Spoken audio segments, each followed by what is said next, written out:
Olá, estamos aqui na Escola Municipal de Saúde para mais um programa Compartilhando Conhecimentos. O programa que leva até você as principais tendências e inovações de congressos e seminários. Estamos falando de uma série aqui que tratou então sobre o 10º Congresso da Sociedade Brasileira do DST e o 6º Congresso Brasileiro de AIDS, que aconteceu entre os dias 17 e 20 de maio em São Paulo. E para nos contar um pouquinho sobre o congresso e a sua visão, temos aqui com o maior prazer a doutora Caritas Basso, que é médica sanitarista e coordenadora da assistência do Programa Municipal da DST-AIDS da Secretaria Municipal de Saúde. Muito obrigada, doutora Caritas, por estar aqui conosco, falando então deste congresso. Então eu passo para você, para suas saudações iniciais. Olá, Laura e os nossos profissionais da nossa rede. É um prazer poder vir aqui compartilhar com vocês a nossa vivência, a nossa experiência durante esse congresso. Nós ficamos muito contentes, doutora Caritas, porque este é o nosso 3º programa que falamos então sobre o congresso. E a Secretaria teve a oportunidade então de levar cerca de 200 profissionais por meio do programa neste congresso. E todos que passaram por aqui disseram da importância que foi a participação não só dos profissionais, do número, mas principalmente de ter, então, profissionais, inclusive, da atenção básica. Então, como é que foi essa organização interna da Secretaria Municipal da Saúde? Então, Laura, isso foi uma iniciativa do Programa Municipal de DST-AIDS, né? Nós estávamos muito preocupados e querendo, o nosso desejo era esse mesmo, que tivesse uma participação maciça dos profissionais da atenção básica.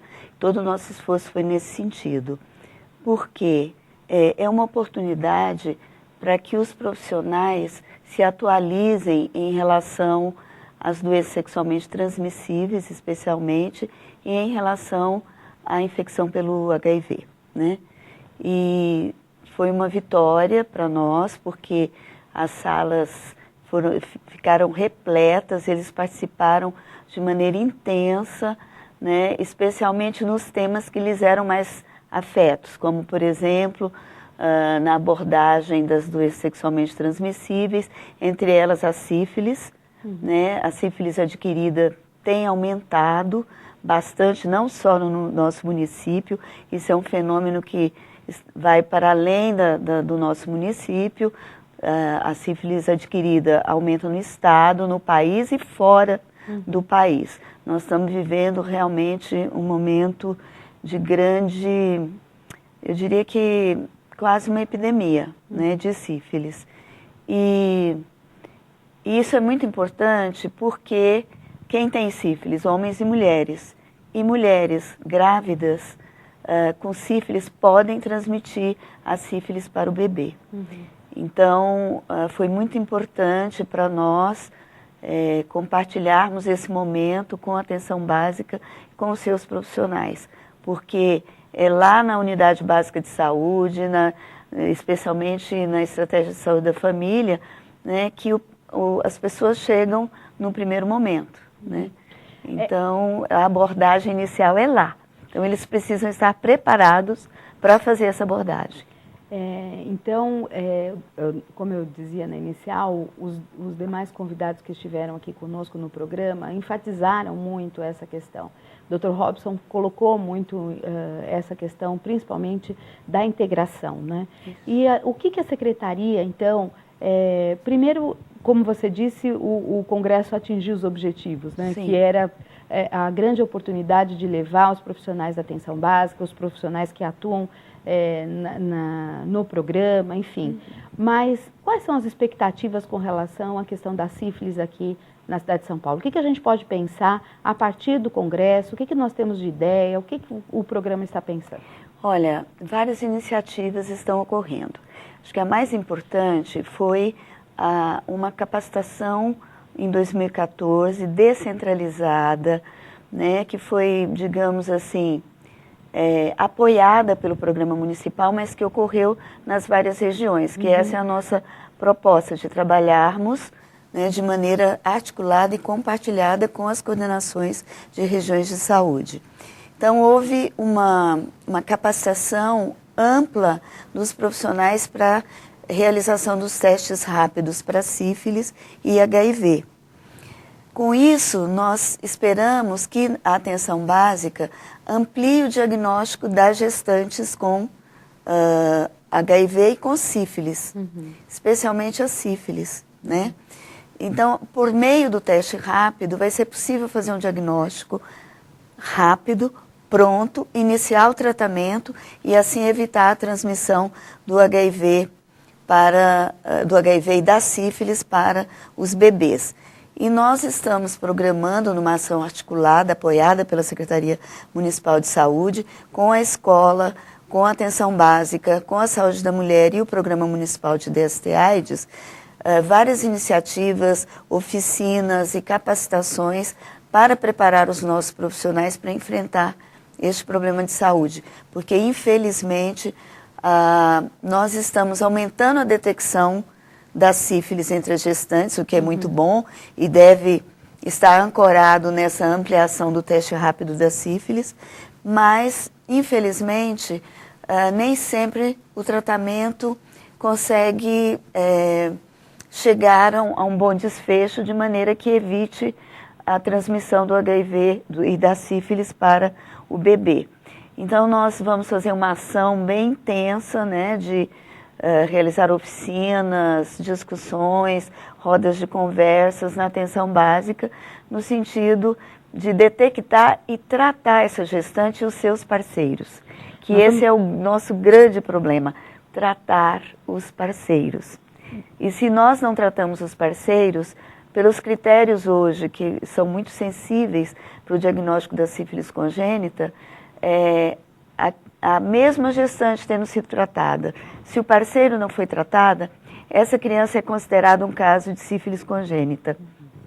E aí ela tem que ser tratada no berçário e é considerada uma sífilis congênita, ainda que ela não tenha ocorrido essa transmissão, por conta da sensibilidade do critério. Então, nós vamos ter que fazer um grande seminário inicial, não é, doutora Cáritas, envolvendo todos os profissionais, para que se tenha, de fato, essa atenção, né, uma maior atenção dos nossos profissionais para a questão da sífilis e também das doenças sexualmente transmissíveis, para que a gente possa, de fato, melhorar.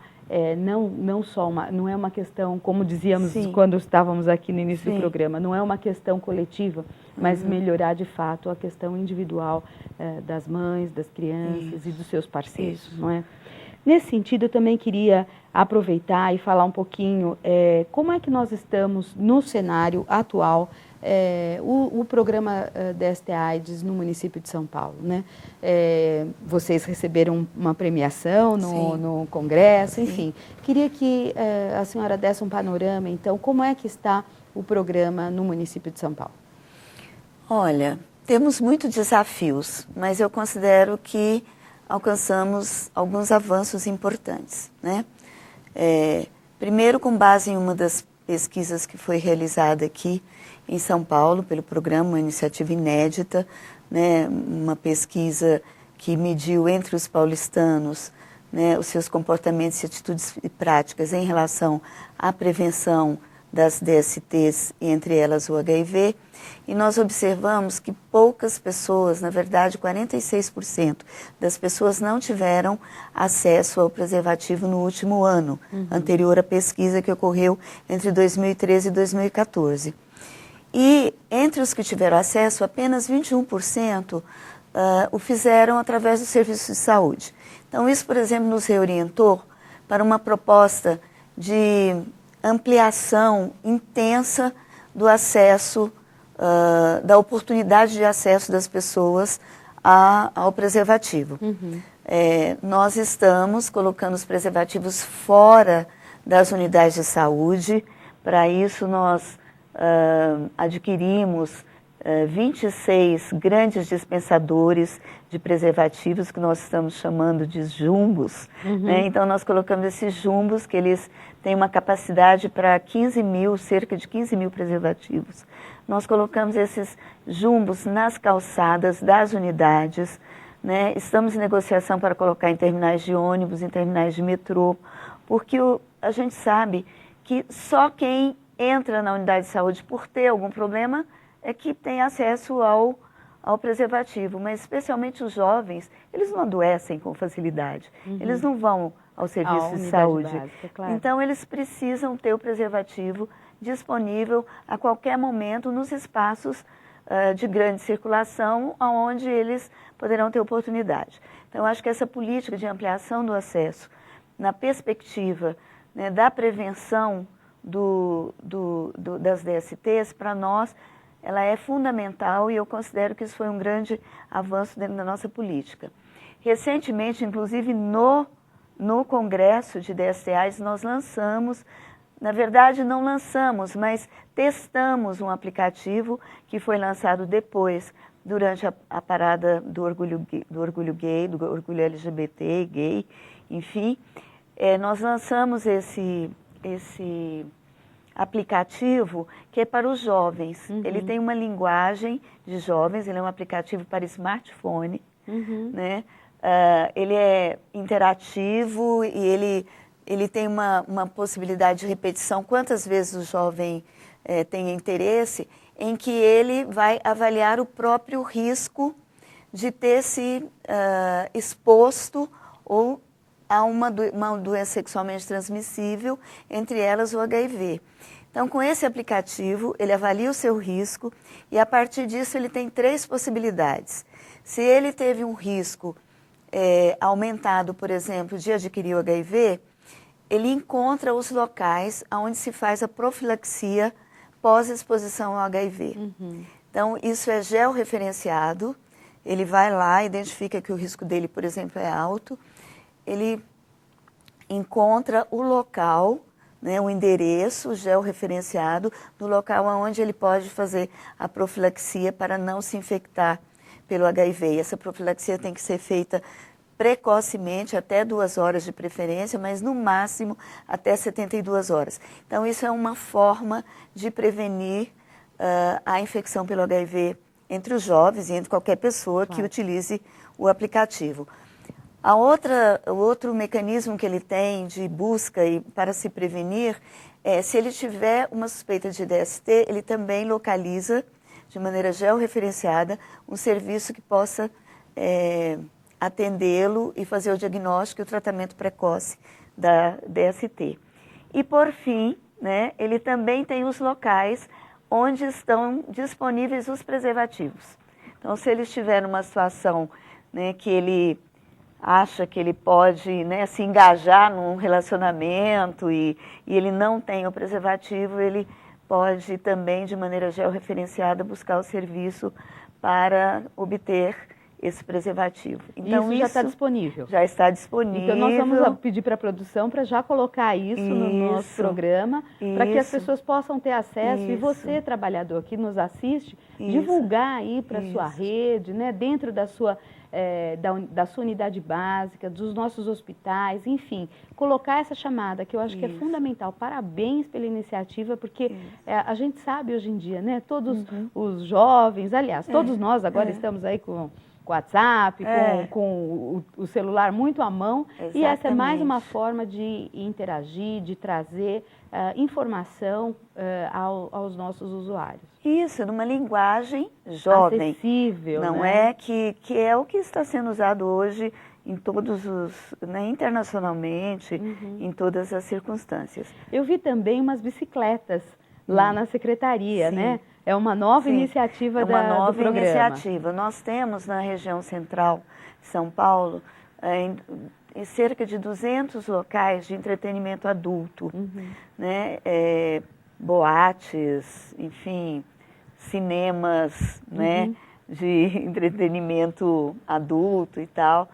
E nós conseguimos fazer negociações com esses locais para colocarmos dispensadores de preservativos. E o nosso grande problema era fazer o abastecimento, né, manter esses displays abastecidos.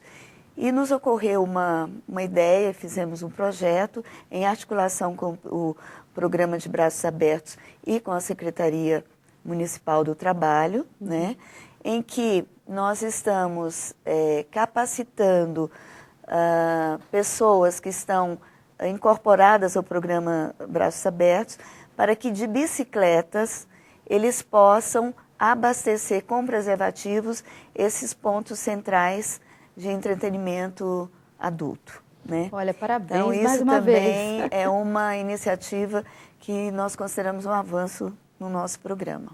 E temos mais. Eu quero... pode nos dar a oportunidade de contar. Claro, eu quero saber tudo, Caritas. Inclusive, eu queria voltar, né, na questão do tratamento precoce, né? Que é uma questão que eu sei que foi bastante debatida durante o Congresso. E você tem uma pesquisa recente que acabou de sair e que mostra, de fato, que muito mais do que os benefícios individuais, né, tem uma questão coletiva, mas nós temos os dois, tanto os benefícios individuais como coletivos. E essa pesquisa reforça a necessidade do tratamento precoce. Então, eu queria que você falasse um pouquinho sobre isso. Isso, Laura, você está falando sobre o tratamento precoce do HIV. Do HIV, exatamente. Então, voltando para a pergunta inicial que você nos fez, né, sobre os avanços do programa, o programa, desde o início, quando o Departamento Nacional fez uma proposta de iniciar o tratamento precocemente para as pessoas vivendo com HIV, nós nos alinhamos a essa proposta. Por quê? Havia diversos estudos que mostravam que existem benefícios individuais para quem inicia o tratamento precocemente para o HIV. E que uma outra consequência, do ponto de vista coletivo, é que havia também já bastante evidências de que há uma redução importante da transmissão do vírus para pessoas em tratamento com a sua carga viral indetectável. Né? Essa redução é em torno de 96% da probabilidade de transmissão do vírus. Então, duas condições se somavam muito importantes para o controle da epidemia, né? De um lado, o benefício individual para a pessoa vivendo com HIV, porque reduz os eventos, as doenças e, digamos, a possibilidade da progressão para a AIDS, e, por outro lado, do ponto de vista coletivo, a transmissibilidade do vírus.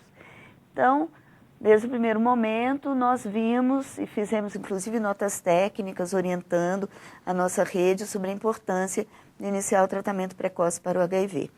E há cerca de uns 15 dias atrás, nós tivemos uma notícia que foi muito boa, né, que reforçou esse posicionamento, que uma pesquisa feita pelo Instituto Nacional de Saúde dos Estados Unidos, chamada START, era uma pesquisa que buscava comparar se o início do tratamento mais tardiamente ou mais precocemente interferia na evolução da doença e nos benefícios para o indivíduo.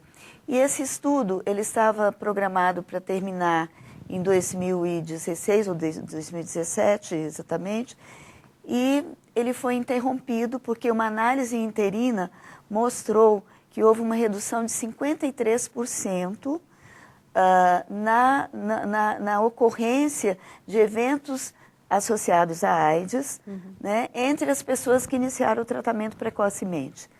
Então, a pesquisa foi encerrada, até porque nessa situação não é ético dar continuidade à pesquisa e manter as pessoas sem o acesso ao tratamento precocemente. Claro. Aqueles do braço controle, porque isso foi um estudo randomizado.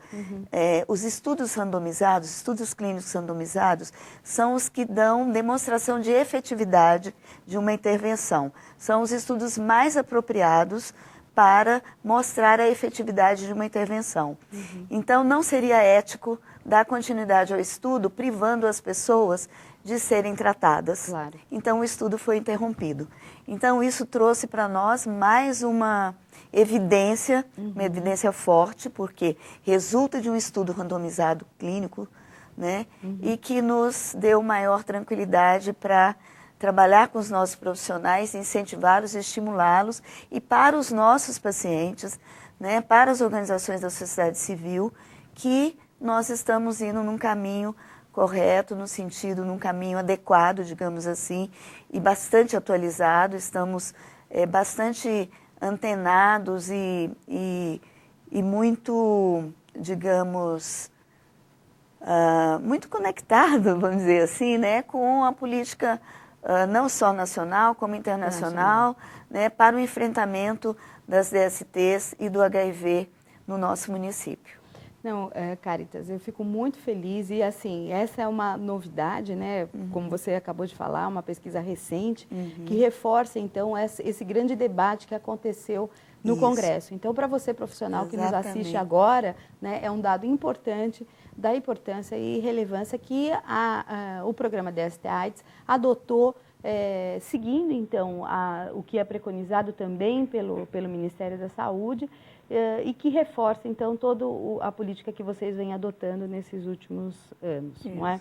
Agora, doutora Caritas, eu queria saber dos encaminhamentos resultantes deste grande congresso, né? Eu acho que, além da possibilidade que vocês tiveram de levar esses profissionais, temos ainda grandes desafios, né? Mas o programa DST-AIDS vem logrando muito sucesso nas suas iniciativas, na articulação. Eu acho que quando você aponta, por exemplo, o trabalho junto ao de braços abertos, aponta o trabalho junto às nossas unidades básicas de saúde, mostra o quanto o programa reforça uma das diretrizes do SUS, que é o trabalho em rede, né? Isso. Então, isso é uma ação que nós acompanhamos do programa DST-AIDS, que é essa grande articulação com a rede na perspectiva da melhoria dos nossos usuários. Então, frente a tudo isso, quais são os encaminhamentos do Congresso? O que a gente pode esperar aí para os próximos tempos e as novidades que teremos ainda dentro do programa? Então, eu acho que uma das grandes conquistas e resultados importantes do Congresso foi essa sensibilização da rede básica, né? Eu diria até assim, um reforço, porque eu acho que as pessoas, elas sabiam desses desafios, não é?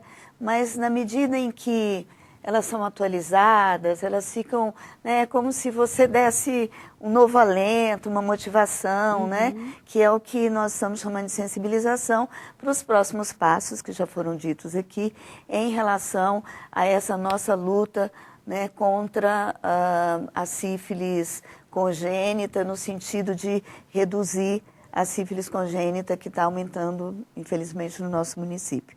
Então, daqui para frente, nós vamos, numa articulação muito intensa com a atenção básica, fortalecer as ações nesse sentido.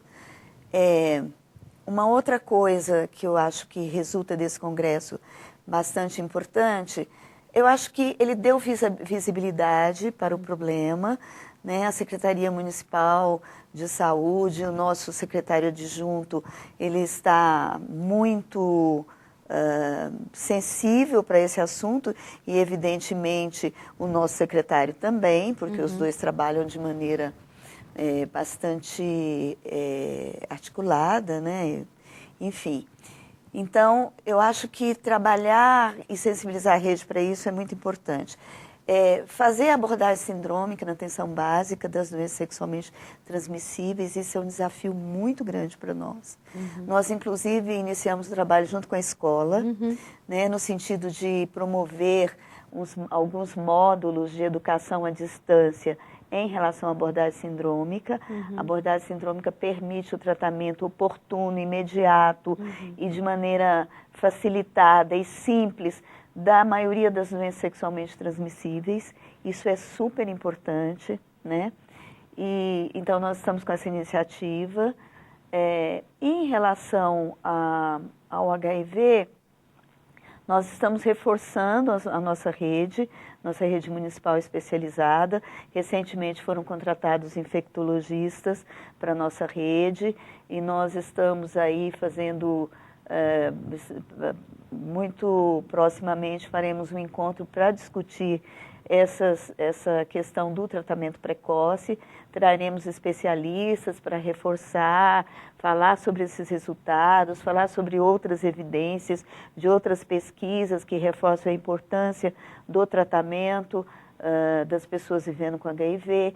Então, há uma série de iniciativas no sentido de aprimorarmos a nossa ação na nossa rede, né?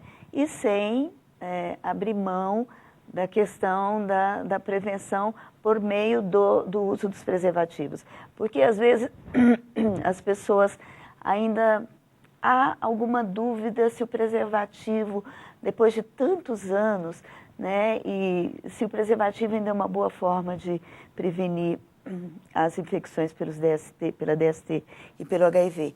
Claro que continua. Né? O que nós temos é que eliminar as barreiras.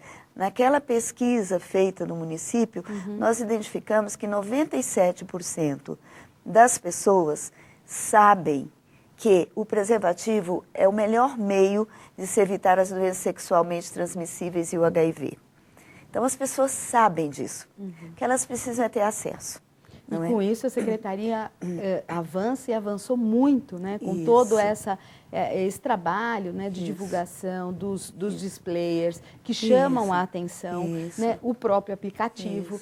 Isso é muito interessante, porque a questão do acesso ao preservativo, ele está lá no display, mas para o jovem, que na verdade o número também aumenta, né, com relação aos jovens.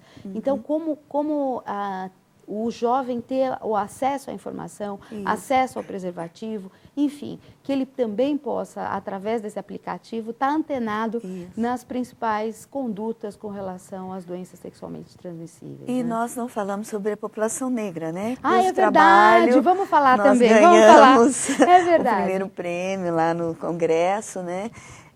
Nós temos uma situação, durante alguns anos, os estudos, a taxa de detecção do HIV, ela era apresentada sob a forma de proporções. Então, aparentemente, a maior proporção de casos era entre a população branca. Depois do censo de 2010, que nos deu a informação sobre a população negra, enfim, sobre raça-cor, né? E nós pudemos, então, ter exatamente a medida de qual era o percentual, a proporção da população negra na nossa população aqui no município de São Paulo. Nós pudemos fazer a taxa de incidência e de detecção na população negra.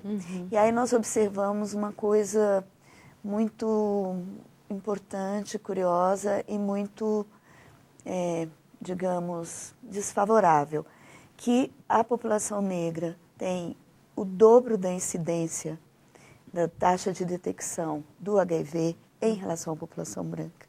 E ela também tem o dobro da mortalidade em relação à população branca. Ou seja, é uma população extremamente vulnerável, né? Além daquelas populações vulneráveis clássicas que nós já falamos em outros momentos, né? Que são os homens que fazem sexo com homens, as pessoas privadas de liberdade, os transgêneros, as pessoas que usam drogas, que usam substâncias psicoativas de maneira abusiva, né? Essas são as populações que nós tradicionalmente entendemos e identificamos como mais vulneráveis, porque têm prevalências mais altas do HIV. Mas nós vimos que a população negra também, e entre a população negra, as mulheres com menor escolaridade são mais vitimizadas dentro desse processo, né? Então, nós estamos aí fazendo articulações com os movimentos, com a Secretaria da Igualdade, né, racial, estamos fazendo com as organizações da sociedade civil voltadas para trabalhos com população negra, né, no sentido de termos um projeto articulado, integrado, intersetorial dentro da Secretaria Municipal de Saúde, com atenção voltada para essa população, né? Nós precisamos identificar se essa população não está sofrendo um racismo institucional, né? Se elas estão tendo a mesma oportunidade de acesso que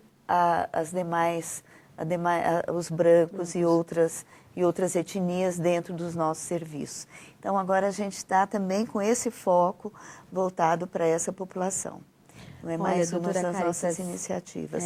E queremos que os nossos profissionais fiquem atentos para essas coisas, para os jovens homens que fazem sexo com homens, né, da população que faz uso de substâncias psicoativas de modo abusivo, né, das populações privadas de liberdade, dos transgêneros, da população negra, das mulheres negras, né?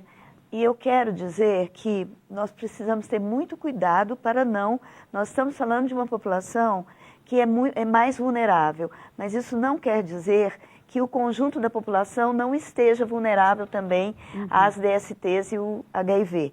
Não vamos...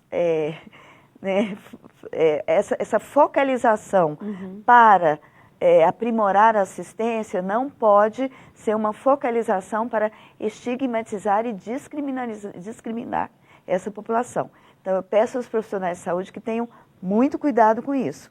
Quando nós falamos em população vulnerável, nós queremos dizer que elas merecem a nossa atenção redobrada, mais específica, no sentido de assegurar a equidade para essa população, né? Para que possamos tratar os desiguais de maneira igual, e não para discriminar e estigmatizar. Precisamos ter muita consciência, muita clareza disso, né?